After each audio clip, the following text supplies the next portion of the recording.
Hey creators, how do you overlap objects in Flatlay images without it looking crowded and overwhelmed and just kind of icky?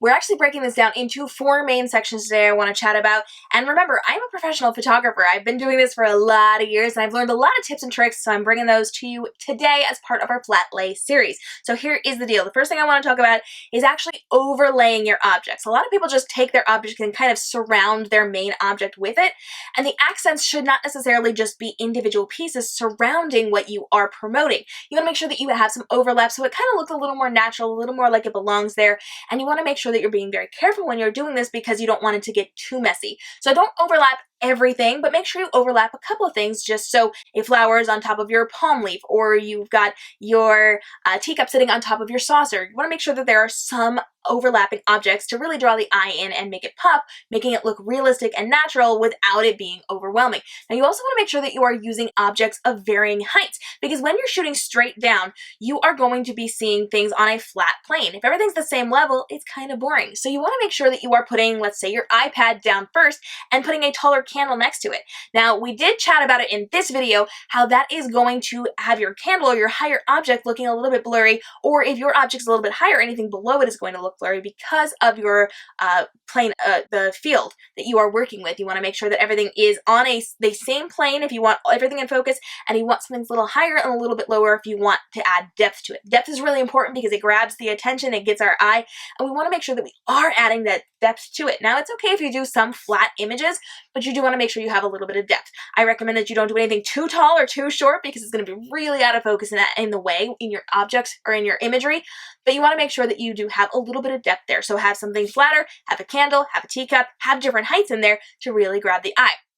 And you want to make sure that you are using big and small objects. So if you have some tiny little paper clips, also add a big pair of scissors. Or if you've got an iPad, make sure that you have a smaller candle next to it. You want to have that depth in there by having different size objects. If everything is teeny tiny around one big thing, that's really not going to look very pretty. It could in some cases, but for the most part, it's not going to. And you don't want to have things overwhelmed with all giant images around it. So make sure that you are using objects that are varying sizes in your image as well. And then you want to make sure that you are keeping things together with a pop of color. So what do I mean by that? Well, you want to make sure everything is pretty much tied together. So if you've got some greenery, kind of keep it in this area, but add a pop of orange. Or if you have all purple colors over in one area, add a little pop of red to really highlight it and make the eye draw to it, but you don't want to overwhelm with color. So keep things that are similar next to each other and add that pop of color. If you've got a lot of candles, don't necessarily space your candles around.